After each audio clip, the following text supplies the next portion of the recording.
Shalom, selamat pagi, selamat kita beribadah di rumah kita masing-masing. Yang mana kita pagi hari ini sudah masuki Minggu Sengsara yang ke-6. Dan mari kita bersama-sama sebelum membaca firman Tuhan, kita tunduk kepala dan kita berdoa.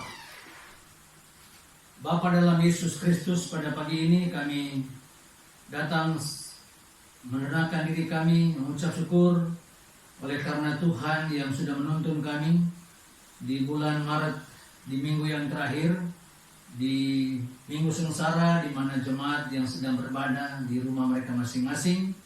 Tuhan kiranya tuntun kami dengan Roh-Mu yang kudus untuk membaca firman-Mu dan bahkan untuk merenungkan firman Tuhan pada pagi hari ini. Tuhan, Engkau tenangkan semua suara-suara yang mengganggu, baik di tengah-tengah kesibukan kami, kebimbangan kami, kekhawatiran kami. Hamba minta dalam nama Yesus, biar Roh Kudus senantiasa Engkau curahkan pada kami lewat pembacaan dan perenungan firman Tuhan pada pagi hari ini. Kami berdoa dan minta hanya dalam nama Yesus, nama yang berkuasa, nama yang menjadi juru selamat dalam hidup kami, dan nama itulah yang menghibur dan menguatkan kami. Berdoa untuk hamba-Mu yang dalam kelemahan, Engkau simpan dia di belakang penderitaan anak domba Allah, agar supaya kami bersama-sama, baik yang menyampaikan firman dan yang mendengarkan firman Tuhan, sama-sama kami diberkati. Yang lemah Engkau berikan kekuatan, yang susah Engkau berikan penghiburan, dan bahkan yang sedang dalam pergumulan Engkau berikan mereka jalan keluar, dan yang berdosa Engkau pulang kembali mereka untuk berjumpa dengan Sang Juru Selamat, penebus dosa kekasih jiwa kami. Kepala gereja kami yang kudus, kami berdoa dan bersabdalah karena kami sedia mendengarkannya. Haleluya. Amin. Bacaan firman Tuhan pada pagi hari ini terambil dari Injil Markus pasalnya yang keempat. Kitab Injil Markus pasal yang keempat ayat 35 sampai ayat yang ke-41. Sidang jemaat, silakan membuka Alkitab yang terambil dari Injil Markus pasal yang keempat ayat 35 sampai ayatnya yang ke-41.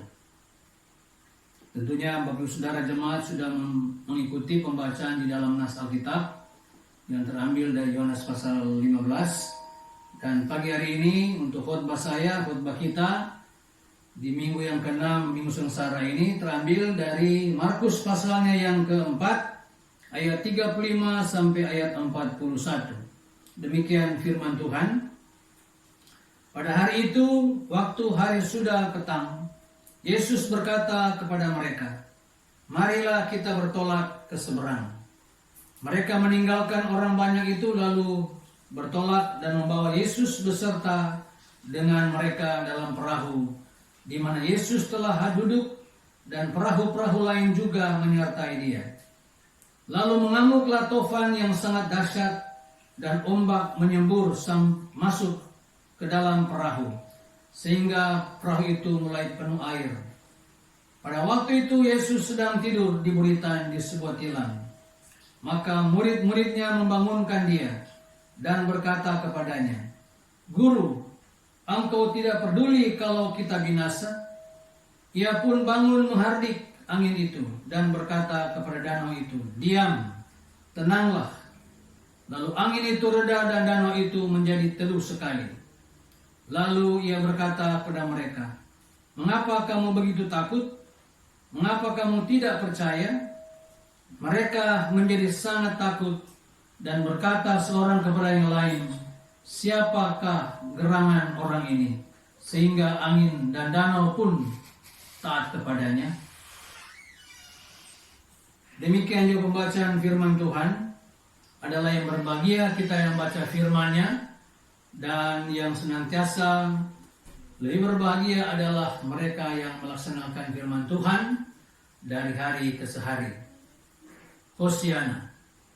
Baiklah, tema kita pada pagi hari ini di dalam pembacaan Markus pasalnya yang keempat dari ayat 35 sampai 41 adalah bagaimana kita menyikapi teologia musibah, atau disebutkan pandangan-pandangan tentang bagaimana kita melihat situasi yang sedang terjadi yang menjadi malapetaka musibah kemanusiaan. Saudara, bersama-sama kita mempelajari ayat-ayat tadi adalah di dalam pembacaan Markus tidak ada disebutkan di sana sekonyong-konyong atau tiba-tiba angin sakal menerpah perahu mereka. Tapi di bagian Matius dan Lukas dikatakan tiba-tiba atau sekonyong-konyong angin sakal, angin tofan menimpa perahu para murid. Jemaat dikasih oleh Tuhan, situasi kita pada hari ini adalah sebagaimana kita perlu sadari bahwa kita berada di dalam perahu atau bahtera yang sama. Kita berada bersama-sama di tengah-tengah perahu yang sedang diajak oleh Tuhan Yesus. Ayatnya yang ke-30, ayat 35, dikatakan di sana bahwa pada hari itu, hari sudah petang, Yesus berkata kepada mereka, marilah kita bertolak. Kita bertolak ke seberang. Jemaat kasih oleh Tuhan, sesuatu yang terjadi dalam hidup kita, sadari atau tidak sadari, ada dan berada dalam sepengetahuan Tuhan. Tetapi kadang-kadang dalam hidup kita, ketika kita sedang menghadapi situasi yang tidak relevan dengan kemauan kita, atau tidak bersama-sama dengan kemauan kita, kita ingin selalu ada ketenangan, selalu ada keamanan, terpelihara. Tapi ketika di situ terjadi sesuatu yang tidak kita kehendaki, maka kita akan berseru, meminta, dan kita kehilangan akal kita. Oleh karena itu, di dalam ayat pembacaan ini, kita perlu sadari bahwa bersama-sama kita orang percaya di seluruh dunia ini, bersama-sama pula kita sedang dalam keadaan rentan, ketakutan, oleh karena musibah Corona atau COVID-19 ini membuat bangsa, negara, semua merasa ketakutan, dan bahkan tidak sadari juga kita sedang berpisah di dalam ibadah kita untuk sementara waktu, dan kita juga terpanggil untuk mendayung, berusaha untuk melawan situasi yang begitu berat untuk kita hadapi. Oleh karena itu, bagaimanakah kita harus bersama-sama memikirkan dan mendayung bersama dalam rumah tangga kita? Pandangan yang pertama yang berkembang di masyarakat yaitu pandangan yang bersifat konservatif. Apa itu pandangan konservatif, saudara? Pandangan ini mengatakan bahwa yang terjadi di dalam musibah seperti hari ini atau belakangan ini dan sampai hari ini kita masih merasakannya adalah itu merupakan takdir daripada Allah. Bahwa itu merupakan takdir dan tindakan Allah untuk supaya manusia bertobat, pasrah kepada Tuhan, dan bahkan di sini ketidakmampuan manusia untuk menghadapi bencana itu. Dan bencana tersebut merupakan satu tindakan kutukan atau bagian manusia tidak berdaya lagi, dan manusia mau tidak mau yang berbuat jahat kembali bertobat dan kembali meninggalkan dosanya dari kejahatannya, dan manusia yang berdosa itu harus menerima akibat daripada kutukan Allah ini. Yang kedua, pandangan ini adalah menerima apa adanya. Artinya mereka berpasrah sepenuh kepada Tuhan, pasrah kepada alam, pasrah kepada apa yang terjadi, yaitu mereka berserah nasib. Dan ini biasanya terjadi kepada golongan masyarakat yang berada di pinggiran, masyarakat yang pasrah, apalagi masyarakat yang sedang tertekan. Mereka tidak dapat berbuat apa-apa lagi. Mereka hanya berserah sepenuhnya kepada pemerintah yang tidak mungkin menolong mereka. Nah, ketika terjadi musibah seperti ini, mereka hanya pasrah. Dan itu golongan yang pertama. Jemaat kasih Tuhan, golongan yang kedua adalah golongan yang moderat. Itu golongan yang berpikir atau memiliki aliran yang mengatakan bahwa bencana ini adalah asal muasal disebabkan oleh manusia. Dan manusia dengan segala kekuatannya, segala keinginannya, agar supaya ada keseimbangan dengan alam. Nah, hukum alam ini tentunya adalah akal dan alam ini tentunya ingin bersinkron agar supaya ada keseimbangan. Tapi sikap ini manusia ingin agar supaya dengan musibah ini meminimalkan, mau mengurangi kejadian yang luar biasa ini, untuk menghilangkan dengan tenaga mereka, dengan memohon keniscayaan alam, supaya dengan alam dan akal itu bisa menyatu dan musibah ini bisa dihilangkan atau bisa dikurangi. Itulah golongan yang moderat. Nah, golongan yang ketiga adalah golongan yang progresif, atau golongan artinya bahwa wabah ini, corona ini, musibah ini adalah bermuasal bukan dari Tuhan Allah, tapi berasal daripada kemanusiaan yang sudah jatuh dalam dosa. Manusia yang sudah permisif, mereka tidak bisa berbuat apa-apa lagi, berusaha agar supaya segala sesuatu untuk mendatangkan kebaikan buat diri sendiri. Akhirnya dengan malapetaka ini, musibah ini, pada akhirnya manusia ingin mencapai supaya kejadian ini bisa berakhir. Dan ini merupakan hak yang Allah berikan kepada manusia, untuk hak bebasnya, untuk dia mau berbuat apa. Oleh karena itu, uraian manusia ini, usaha manusia ini supaya mereka dapat mendapat solusi dengan segala teknologi, pengobatan dan lain-lain.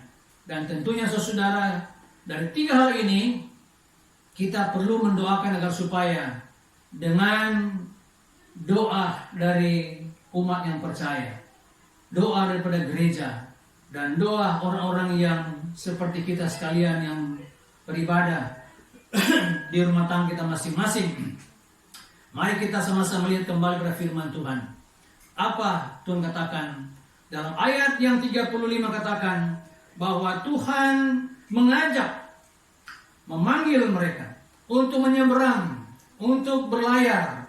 Berarti Tuhan ada di tengah-tengah pergumulan. Tuhan ada di segala situasi. Dan bahkan dikatakan dalam Roma 8, Tuhan katakan Allah turut bekerja, mendatangkan kebaikan bagi orang yang mengasihi Dia. Allah turut ada di dalam persoalan manusia. Dia tidak membiarkan manusia untuk berjalan sendiri. Dia ada bersama-sama untuk menolong, menyertai. Tetapi ketika dia ada bersama-sama, dia kelihatan pasif. Buktinya saudara, ketika mereka sedang berjalan bersama-sama, mendayung bersama-sama dengan Tuhan, berlayar bersama-sama, ini mengingatkan kita bahwa kadang-kadang itu Tuhan tidak ada. Soal Tuhan pasif.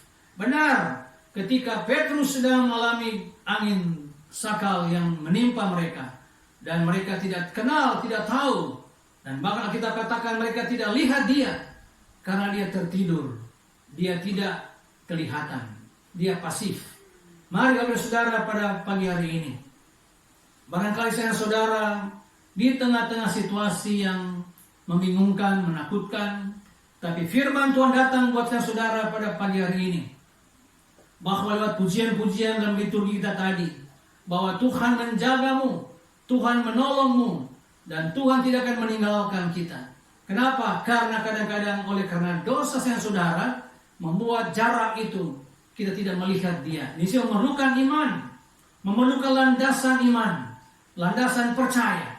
Ketika para murid sedang berusaha membebaskan mereka daripada perahu akan tertenggelam, perahu akan jatuh ke dasar laut, atau mereka sedang lebih kesulitan, ketika maksimal mereka berusaha, akhirnya mereka beriman kepada objek iman yang benar, yaitu mereka melihat ada orang, ada suatu kuasa, yaitu Yesus, yang menolong mereka pada waktu mereka sebelum berangkat, yaitu tanda-tanda heran, tanda-tanda mujizat yang Tuhan telah perbuat. Dan kadang-kadang kita dibutakan oleh berkat-berkat rohani yang sudah pernah saudara alami, sudah pernah rasakan, dan sekarang kita mulai tenggelam dengan kekhawatiran. tenggelam dengan segala ketakutan. Bukankah kemarin-kemarin Anda sudah pernah mengalami kesehatan yang dari Tuhan? Anda pernah mengalami berkat daripada Tuhan. Dan kenapa itu membuat kita sirna, bingung, takut? Padahal dia ada bersama-sama dengan saudara pada pagi hari ini. Amin, saudara? Oleh karena itu mari kita melihat dalam ayat bacaan kita tadi, bahwa ketika mereka memiliki iman yang sekecil apapun, Petrus berkata, "Guru, apakah engkau tidak peduli kalau kita binasa?" Ini ayat doa, ini ayat pasrah, ini ayat yang mengeluarkan ketidakmampuan. Dan inilah iman. Iman adalah dasar ketika mereka tidak mampu lagi. Dan iman adalah wadah untuk kita berseru pada pengharapan. Dan manusia yang rapuh ini, rentan dengan ketakutan, rentan dengan cuaca dingin, rentan dengan cuaca yang panas, hujan kita sakit, panas kita sakit, dan segala musim yang menimpa manusia kita tidak tahan, apalagi dengan situasi hari ini. Mari Bapak Saudara, Tuhan mengajak kita untuk mau melihat apa jawaban Tuhan pada pagi hari ini. Dan bagaimana Tuhan mau untuk kita mau introspeksi dengan kejadian seperti hari ini. Dan bahkan entah kapan berakhir musibah ini atau COVID-19 ini, kita tidak tahu. Tapi ada bersama dengan Tuhan, Dia tidak meninggalkan kita. Minggu yang lalu saya khotbahkan bahwa jangan kita takut, yang kita bimbang. Mari kita usir dia. Mari kita sadar ada iman, ada pengharapan, dan jangan ketakutan itulah yang menguasai hidup kita. Oleh karena itu firman Tuhan katakan, atau salah satu pengkhotbah katakan, atau tokoh gereja katakan, biarkanlah burung-burung itu boleh berputar-putar di atas kepala kita. Biarlah burung-burung itu boleh terbang di atas langit atas kepala kita. Tetapi jangan biarkan burung-burung itu membuat sarang di atas kepala kita. Kita biarkan saudara semua hal yang berteberangan di dalam pikiran dan saudara. Kita semua mendengar semua keributan, ketakutan, yang negatif dan yang positif, semua berita-berita di WA yang menakutkan. Dia boleh kita dengar dan dia boleh berputar-putar di dalam raungan kepala kita. Tapi jangan biarkan berita negatif itu bersarang. Akhirnya dia bisa mengalahkan iman kita. Oleh karena itu Tuhan katakan, usirlah ketakutan dengan iman. Jangan dia bersarang. Kenapa? Karena ujian-ujian, tantangan yang kita alami adalah tantangan yang biasa. Apabila pencobaan-pencobaan tantangan itu hadir, maka Tuhan memberikan jalan keluar.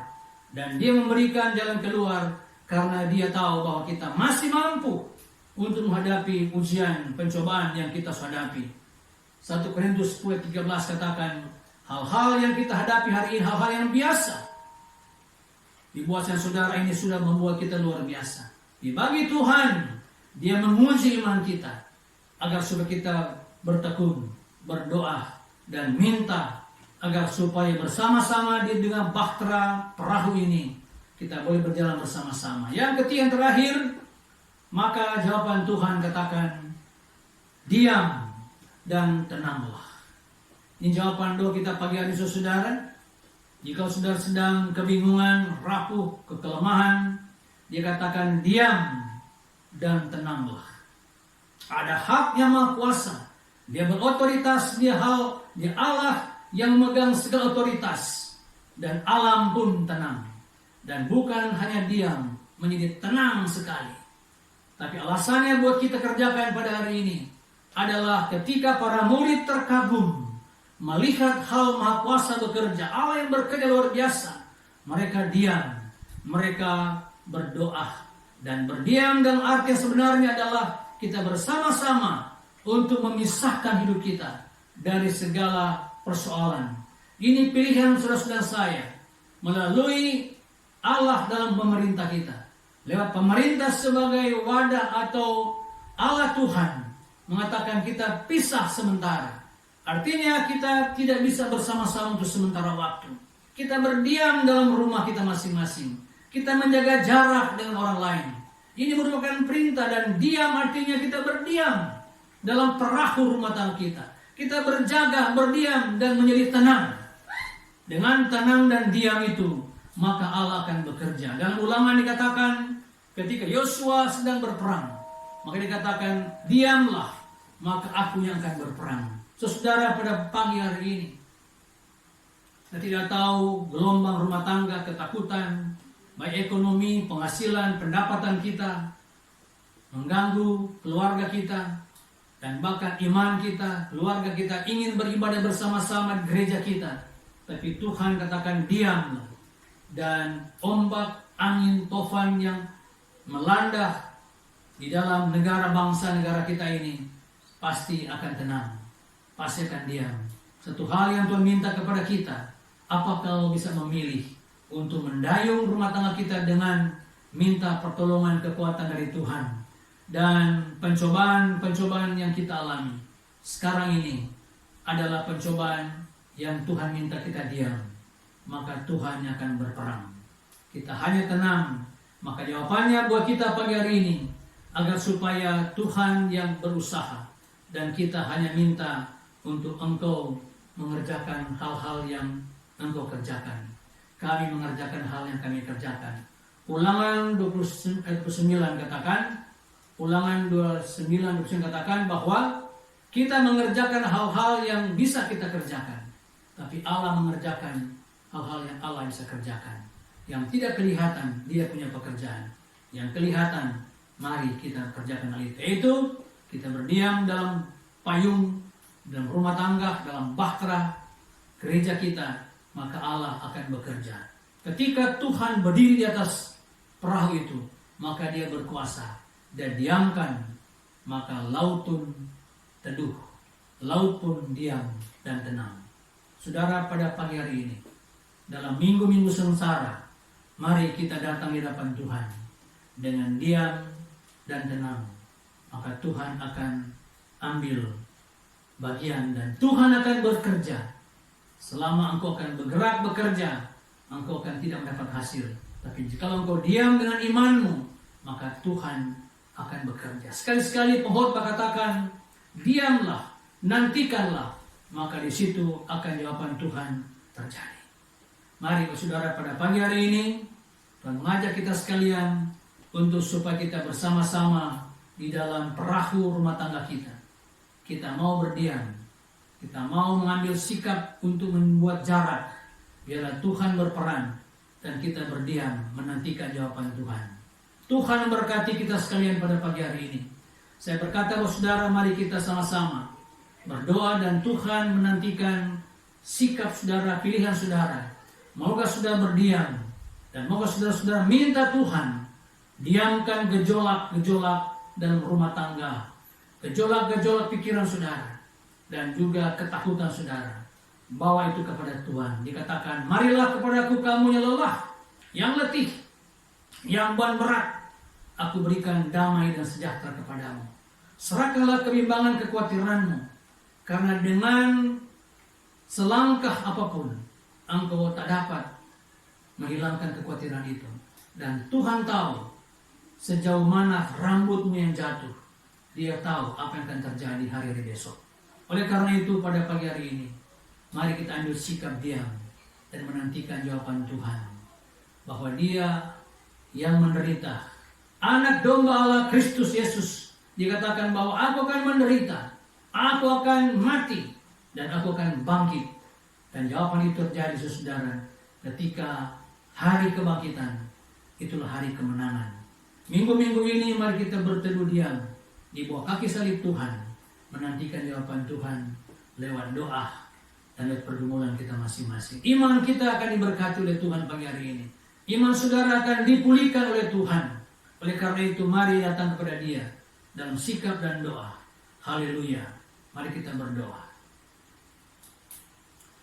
Bapa dalam sorga, pada pagi hari ini Engkau memberkati jemaat GKSI Filea yang ada sedang mendengar firman Tuhan. Engkau berkati dimanapun mereka berada. Berikan mereka tenang, teduh, dan diamkan semua suara-suara kebimbangan, kekhawatiran yang seringkali mengganggu akan iman mereka. Hadirlah Engkau ya Bapa untuk menolong, menyertai, menjadi berkat buat jemaat yang hadir beribadah pagi hari ini. Di dalam nama Yesus, nama yang berkuasa, nama yang mendiamkan semua ombak gelombang, angin tofan yang begitu menakutkan. Demikian pula wabah yang mengalami saat ini. Engkau berikan ketenangan. Berkati pemerintah bangsa negara kami. Berkati gereja-gereja beribadah di rumah mereka masing-masing. Dan berkati juga berdoa untuk dokter-dokter, para perawat, para sukarelawan yang menolong mereka yang sedang terkapar di rumah sakit. Agar mereka Tuhan berikan ketekunan, kesabaran untuk mereka melayani orang-orang yang sedang sakit. Terima kasih Tuhan. Demikian pula jemaat berikan ketenangan, berikan keteduhan, agar mereka mau menjaga jarak dan mereka mau berdiam di rumah tangga mereka masing-masing dengan menantikan jawaban Tuhan. Dengan sikap doa ini, mereka ada di hadirat Tuhan dan Tuhan mendengar doa mereka. Inilah doa kami ya Bapa, dalam nama Yesus kami sudah berdoa dan mengucap syukur. Haleluya. Amin.